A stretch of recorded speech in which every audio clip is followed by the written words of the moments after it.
मित्रों, दिल्ली में आम आदमी पार्टी के अंदर का घटनाक्रम, जो उनकी पार्टी के ही अंदर का नहीं, मुख्यमंत्री आवास के अंदर के घटनाक्रम ने उनके अंदर की असलियत को इस सीमा तक उजागर किया है कि आज उस घटना के 8 दिन बाद भी कई सवाल दिल्ली वालों के मन में बहुत गहराई से खड़े हुए हैं। जिस प्रकार की बातें आम आदमी पार्टी स्वाति मालीवाल जी के मुद्दे पे कर रही है, तो मैं उनसे सिर्फ 3-4 सवाल पूछना चाहता हूं कि केजरीवाल जी, आप तो वही नेता है ना जो कहते थे कि मैं तो 3 कमरे घर में रहूंगा और मेरा घर 24 घंटे खुला रहेगा, कोई कभी भी आके मिल सकता है, हम तो आम आदमी की पार्टी हैं, यही वक्तव्य था ना।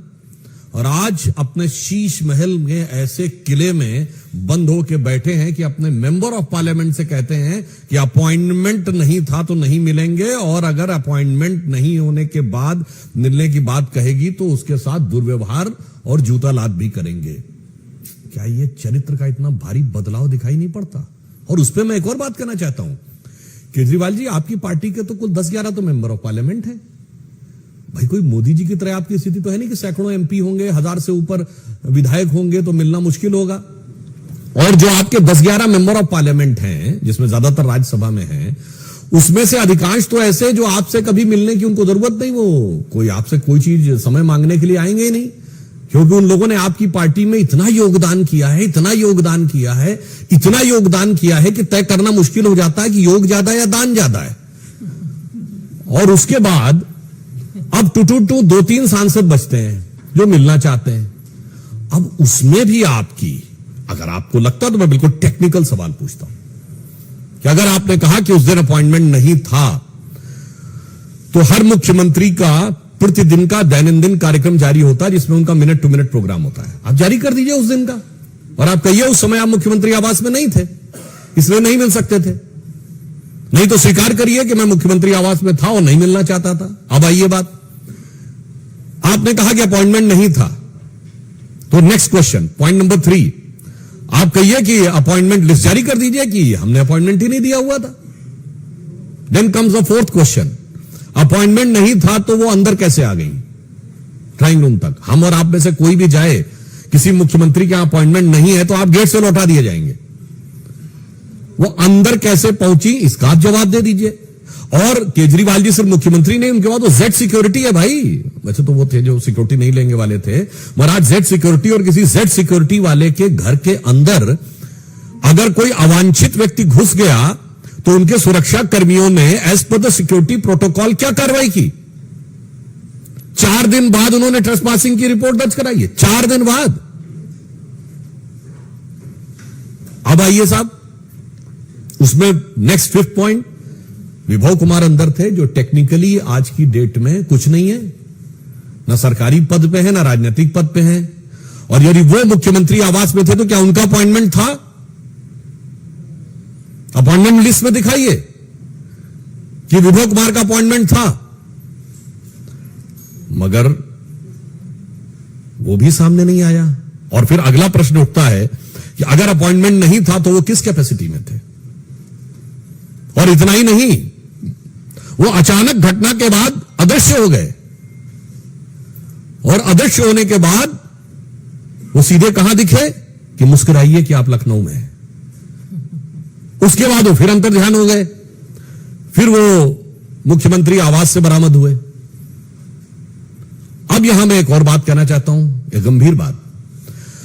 आपकी पार्टी की एक महिला सांसद ने दुर्व्यवहार की लिखित शिकायत कराई है, और आपकी पार्टी के संसदीय दल के नेता संजय सिंह, मेरी बात को मार्क करिएगा, he is not a normal member of parliament.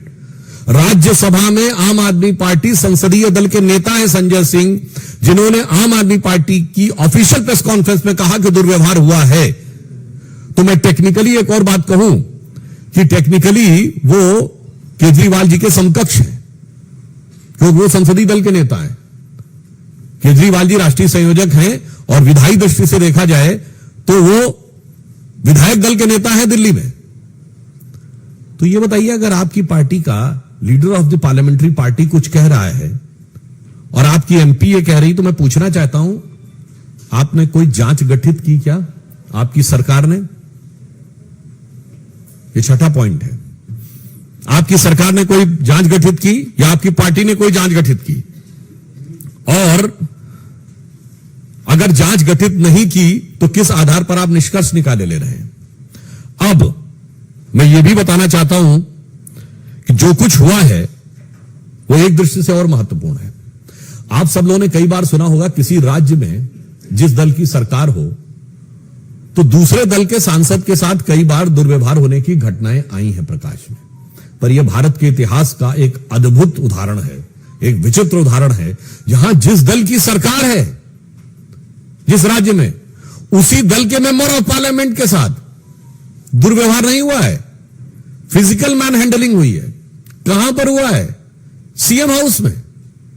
मुझे लगता है आप सब लोग पत्रकार हैं, शोध करके बताइएगा ऐसा कोई उदाहरण भारत की राजनीति में उपलब्ध है? हां, मिलता जुलता उदाहरण मुझे याद आता है, क्योंकि विभव कुमार जी उसके बाद लखनऊ में ही मिले थे। लखनऊ में घटना हुई थी 1995 में, जिसे आप सब स्टेट गेस्ट हाउस कांड कहते हैं। मायावती जी के साथ ऐसा ही हुआ था, और यह उनका शब्द था, मायावती जी का, मेरा शब्द नहीं है, कोट अनकोट बोल रहा हूं कि समाजवादी पार्टी के गुंडे मेरी जान लेना चाहते थे, अनकोट।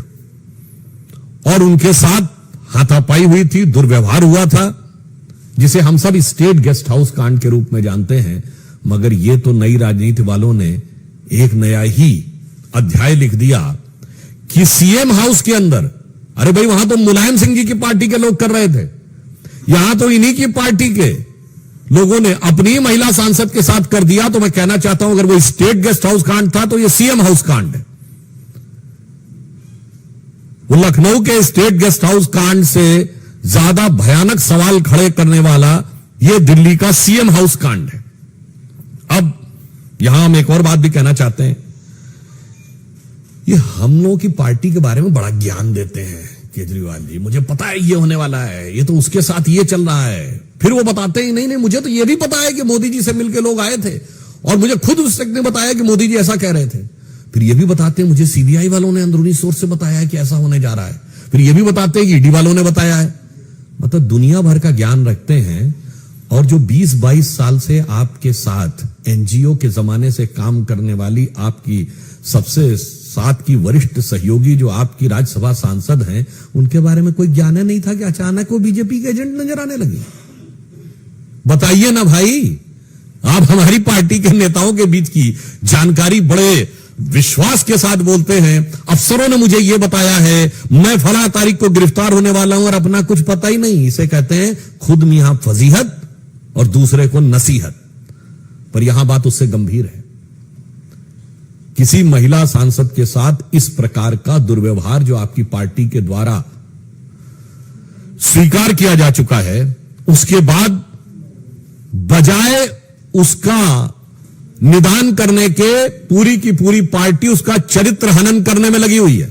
तो हम पूछना चाहते हैं आम आदमी पार्टी से कि आपकी ऐसी कौन सी मजबूरी है? आप आरोप लगा रहे हैं, देखिए साहब, सांसद आपका, पार्टी आपकी, घर आपका, मुख्यमंत्री आपका, पूर्व पीए आपका, लड़ाई हुई आपके दोनों लोगों के बीच में, और इस आपका पाप भी आपका और आरोप हम पे। भाई आपकी तो वो सिर्फ तेरा तुझको अर्पण क्या लागे मेरा, इसमें हमारा क्या था? सब कुछ तो आप ही का था। इसलिए मैं एक और गंभीर प्रश्न पूछना चाहता हूं। आम आदमी पार्टी जो कि भ्रष्टाचार में आकंठ डूबकर एक नया कीर्तिमान बना चुकी है, उसके अनेक नेता जेल में जा चुके हैं।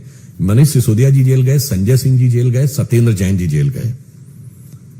परंतु आपने कभी केजरीवाल जी को उतना विचलित और उद्वेलित नहीं देखा कि वो सड़क पे निकलकर प्रदर्शन करने लगे जितना विभव कुमार की गिरफ्तारी की बात करने लगे, जबकि वो टेक्निकली पार्टी में कुछ भी नहीं आज की डेट में।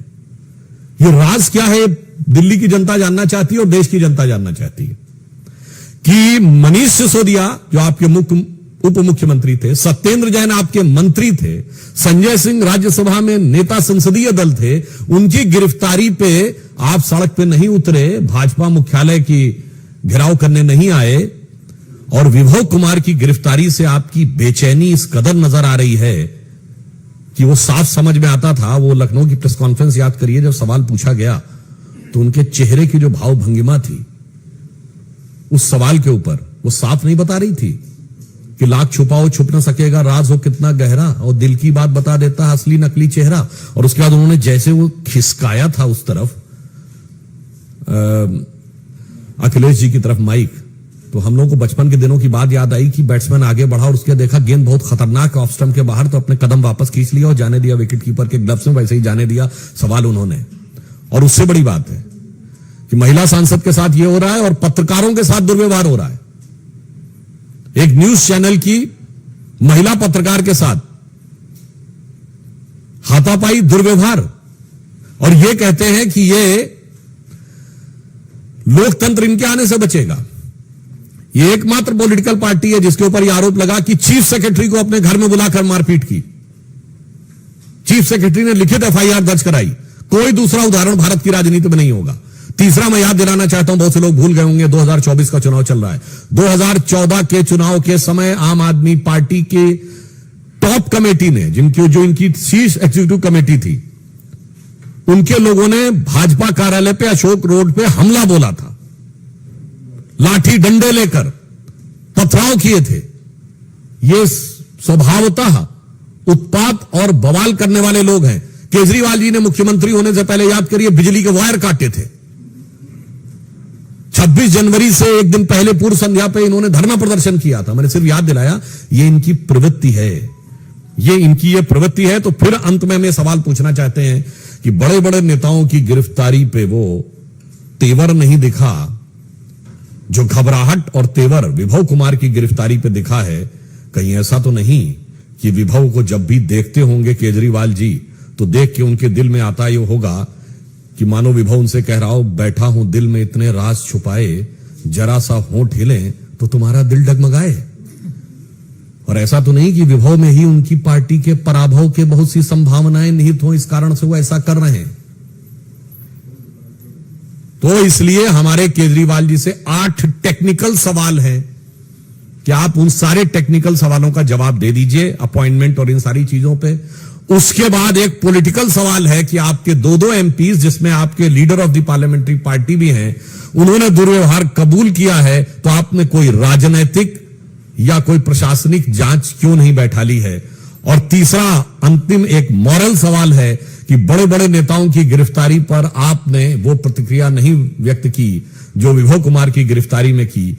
इस राज का रहस्योद्घाटन कर दीजिए। धन्यवाद।